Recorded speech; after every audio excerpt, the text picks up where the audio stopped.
मैंने देखो अभी जो एमपीपीएससी का यूनिट सेकंड था, यूनिट नंबर सेकंड के बारे में जो क्वेश्चन रिसर्च के थे मैंने करवा दिए हैं।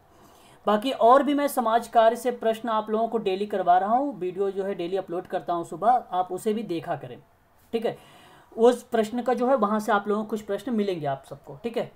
और अब मैं आप लोगों से यूनिट नंबर थर्ड पर आ गया हूँ, और ये एमपीपीएससी का है सिलेबस यूनिट नंबर थर्ड में। उसमें कहा गया है कि भारतीय समाज और समाज की अवधारणा, विशेषता और उसके प्रकार के बारे में दिया हुआ है यूनिट नंबर थर्ड में। मैं इसी पर चर्चा आज आप लोगों से करने चल रहा हूँ, ठीक है। तो देखिए यहाँ पर पहले तो आपको ये जानना ज़रूरी है कि समाज है क्या। पहले हमें समाज के बारे में जानना है थोड़ा सा। तो समाज, कोई बताना चाहेगा मुझे समाज क्या है? कोई भी व्यक्ति? समाज एक व्यक्तियों का जो एक समूह, विभिन्न समुदाय के लोगों का एकीकृत रूप को समाज कह सकते हैं। अच्छा जी, बहुत बढ़िया, ये भी आपका सही स्टेटमेंट है।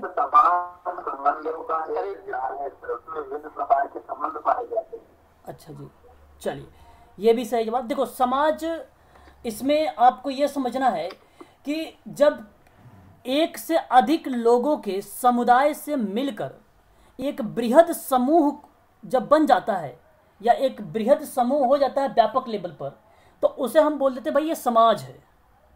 हम अगर कुछ 8-10 लोग रहेंगे, हम कहेंगे भाई ये क्या है, ये समुदाय है, सॉरी ये समूह है, अगर 8-10 लोग हैं।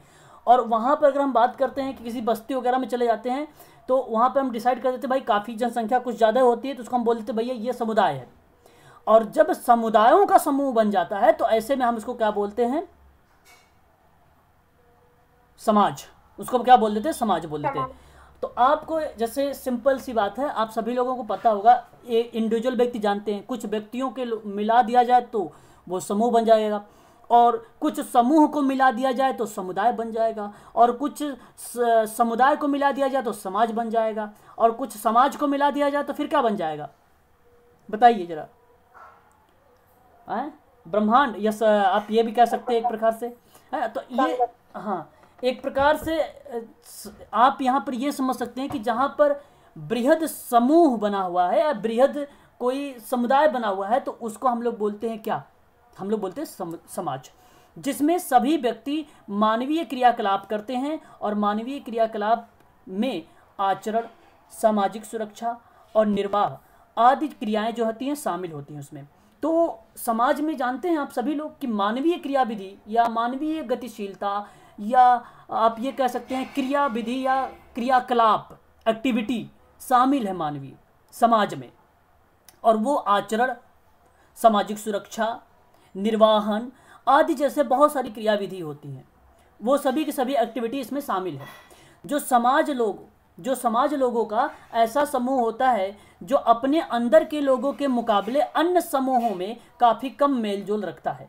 तो यहाँ आप इतनी बात केवल समझिए कि समाज हम उसे कहते हैं जहाँ पे लोगों के समुदाय से मिलकर एक कोई बड़ा सा समूह बना हो, ठीक है। या आप कह लें बृहद समूहों का ही समाज होता है, या आप कह लीजिए कि बृहद समुदायों का एक समाज होता है जिसमें मानवीय व्यवहार किए जाते हैं या मानवीय क्रियाकलाप किए जाते हैं, जैसे सामाजिक सुरक्षा को लेकर हो सकता है, मनोरंजनात्मक क्रियाविधि हो सकती है, आचरण की क्रियाविधि हो सकती है, विभिन्न प्रकार की क्रियाविधि हैं जो समाज के अंतर्गत शामिल होती हैं, उसे ही हम समाज बोलते हैं।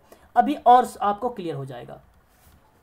परिभाषा कुछ विद्वानों ने कहा कि समाज के बारे में, यह परिभाषा ग्रीन की है। ग्रीन महोदय ने कहा है कि समाज एक बहुत बड़ा समूह है।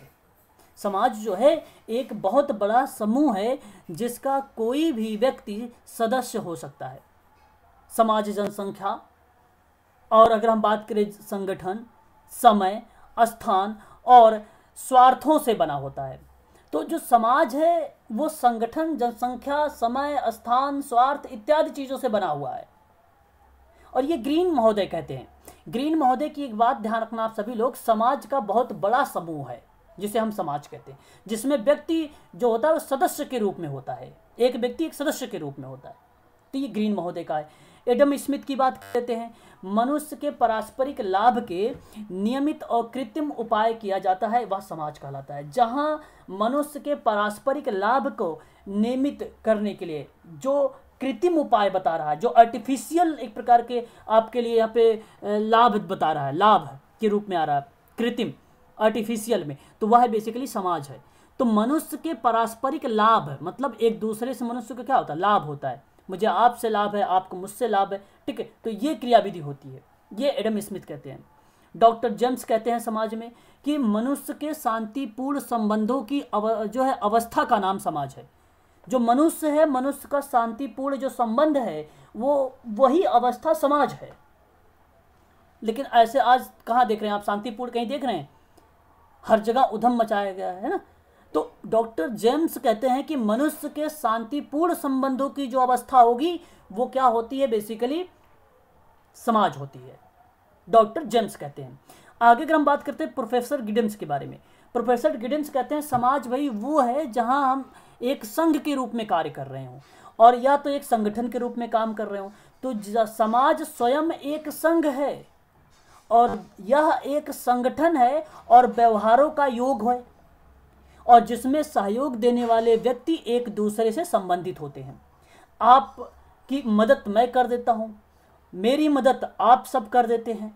तो ये प्रोफेसर गिडेंस का कहना है कि समाज जो है ये स्वयं का एक संघ बनाया गया है, और यह एक संगठन है जहां पर व्यवहारों का योग माना जाता है, जिसमें हर एक व्यक्ति एक दूसरे की मदद करता है, ठीक है, उससे संबंधित समाज है, ये गिडेंस कहते हैं। मैकाइबर पेज की परिभाषा, इसे आप थोड़ा सा ध्यान रखिएगा एग्जाम के लिए। समाज का अर्थ होता है कि मानव द्वारा स्थापित ऐसे संबंधों से है जिससे स्थापित करने के लिए उसे विवश होना पड़ता है। तो समाज का अर्थ इन्होंने ये कहा कि मानव के द्वारा स्थापित ऐसे संबंध, ये मानव बनाए हैं ये सारे नियम, रूल, रेगुलेशंस। अब यहाँ पे मैकाइबर एंड पेज ने खुद इस बात को बोला है। आप लोग जैसे बोलते रहते हैं ना ये बातें कि भाई धर्म इंसान ने बनाया है, ठीक है, पूजा पाठ की बात अगर किया जाए तो ये इंसानों ने बनाया है, सब कुछ इंसान ने।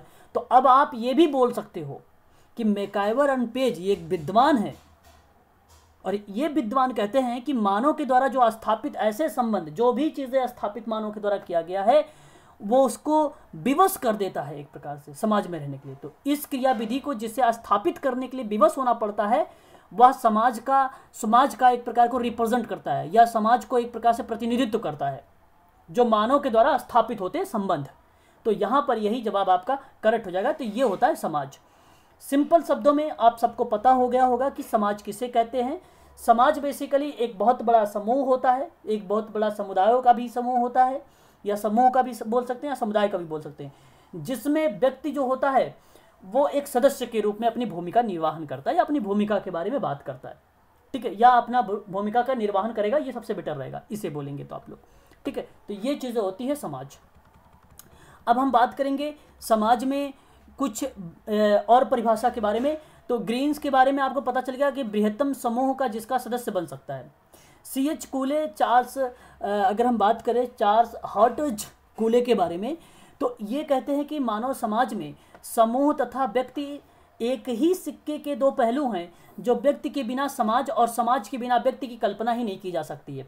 तो जाहिर सी बात है, समाज जो है, अगर हम समाज की बात कर रहे हैं या समाज की परिभाषा आप लोगों को मैं बता रहा हूं, तो ये बात मुझे ज़रूर बतानी चाहिए कि मानव समाज में समूह और व्यक्ति जो है एक दूसरे से, समूह और व्यक्ति जो है एक ही सिक्के के दो पहलू हैं, जिसमें व्यक्ति के बिना समाज और समाज के बिना व्यक्ति की कल्पना ही नहीं हो सकती। जब व्यक्ति नहीं होगा तो समाज कहाँ से होगा, और जब समाज नहीं होगा तो फिर व्यक्ति की अस्तित्व क्या है, कुछ है ही नहीं फिर तो। ये C.H. कूले का बहुत ही सिंपल परिभाषा थी C.H. कूले की। गिडेंस के बारे में आप सबको पता होना चाहिए। इनकी एक किताब थी द यूनियन करके, ठीक है। यहाँ पर आप समझिए जरा कि समाज अपने आप में एक संघ होता है, या तो आप इसको ऐसे बोल दीजिए, गिडेंस का इनकी किताब भी है यूनियन करके किताब, संघ पे इन्होंने अपनी किताब भी लिखी है। तो आप ये ध्यान रखिए कि समाज अपने आप में एक क्या है, यूनियन है, एक संघ है, ठीक है। तो ये आपका करेक्ट हो जाएगा। अगर हम बात करें जॉनसन के बारे में, तो जॉनसन ने कहा है कि समाज और कुछ नहीं बल्कि समूहों का संग्रह है, कलेक्शन ऑफ ग्रुप बोला इसने।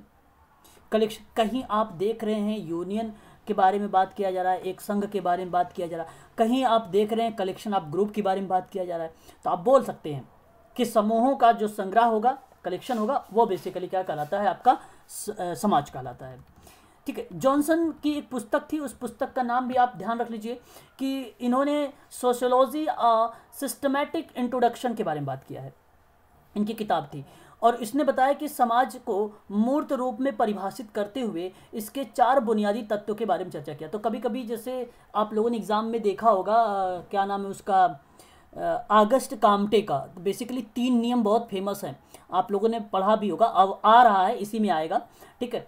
तो इसी तरीके से आपको जॉनसन्स के भी 4 ऐसे शब्द याद रखने होंगे या ऐसे एलिमेंट याद रखने होंगे जो एग्ज़ाम में पूछा जा सकता है जॉनसन का।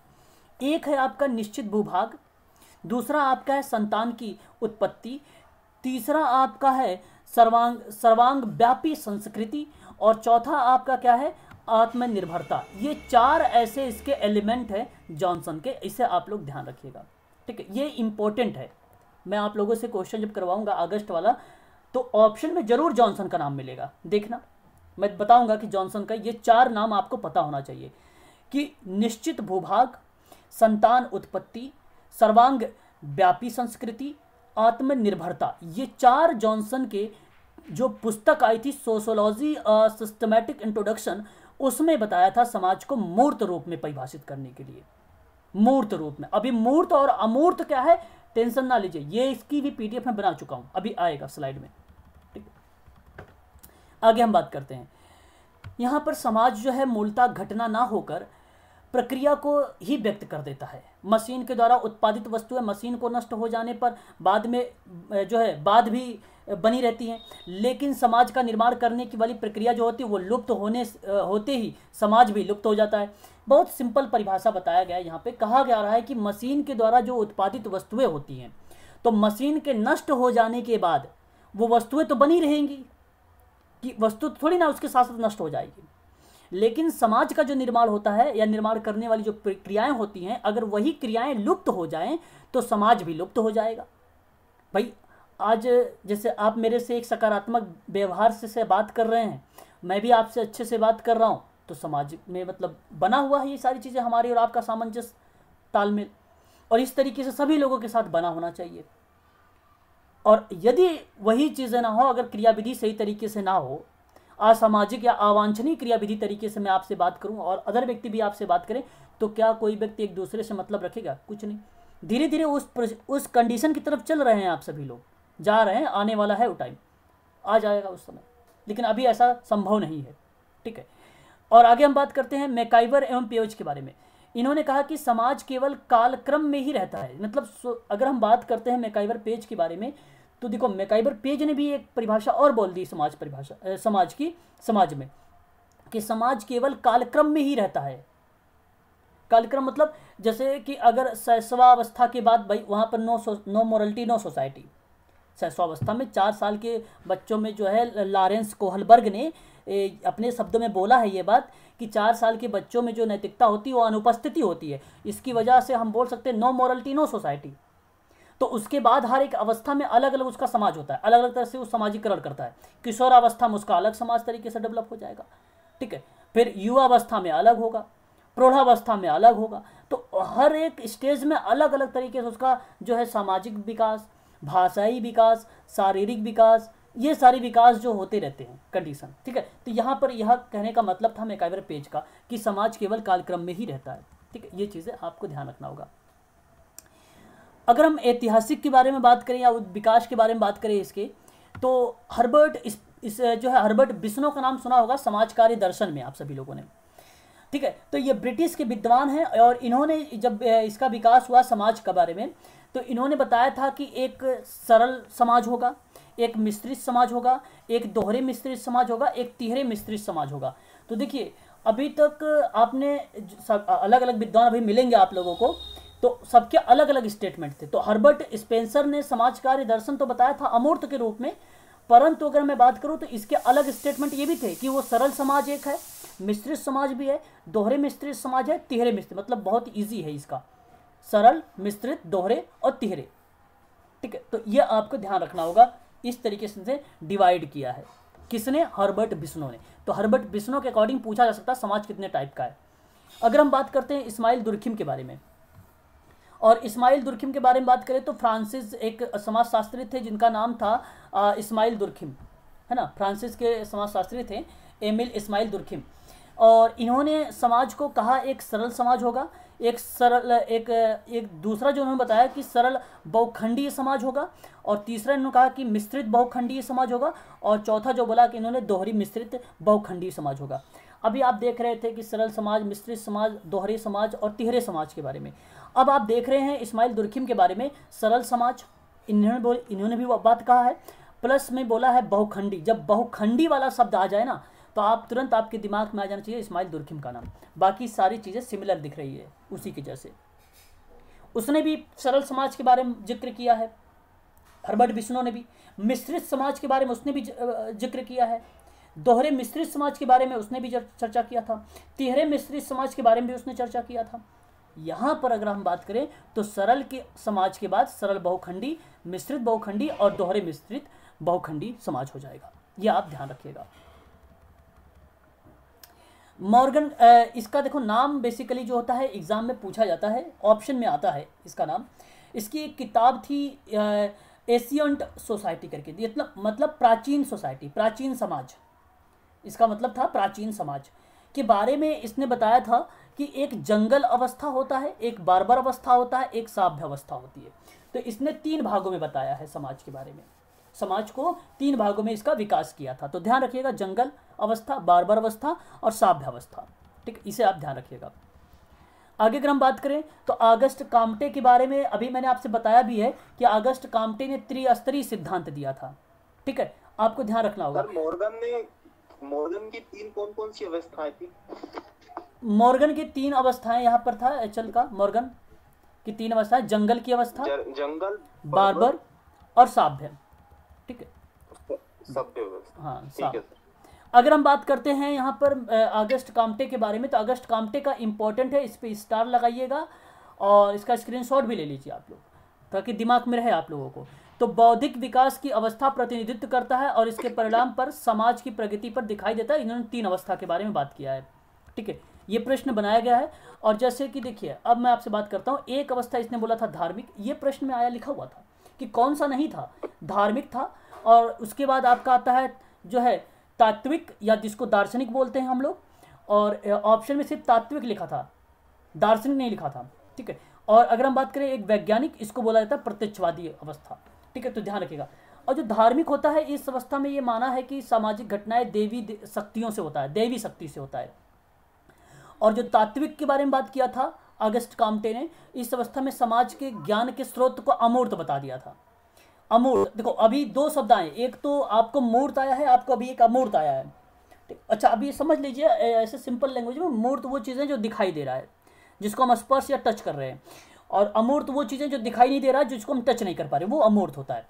तो ऐसे में समाज के ज्ञान को अमूर्त बता दिया था इसने, तात्विक में या दार्शनिक अवस्था में। अगर हम बात करते हैं वैज्ञानिक में, तो इस अवस्था में समाज की प्रकृति और समाज की घटनाएं जो होती है वैज्ञानिक नियमों पर आधारित होती है। ये बेसिकली वैज्ञानिक है, तो इस पर आधारित होगा ही होगा। ठीक है, प्रत्यक्षवादी इसको बोलते हैं। तो ये 3 चीज़ें आपको ध्यान रखना होगा। ठीक है, एक जर्मन के समाजशास्त्री थे, ये भी एग्जाम में प्रश्न बनकर आया हुआ, कई बार पूछा गया है। तो इसने भी समाज के बारे में थोड़ा सा जिक्र किया था। तो सामाजिक बंधन के बारे में इसने 2 श्रेणी में डिवाइड किया था। एक का नाम रखा था गेमेनसॉफ्ट करके, और एक का नाम रखा था गेसलसॉफ्ट करके। ठीक है, तो इसका आप थोड़ा सा ध्यान रखिएगा। बेसिकली जो गेमेनसॉफ्ट था, इसको हम समुदाय के नाम से भी जानते हैं, कम्युनिटी के नाम से भी जानते हैं।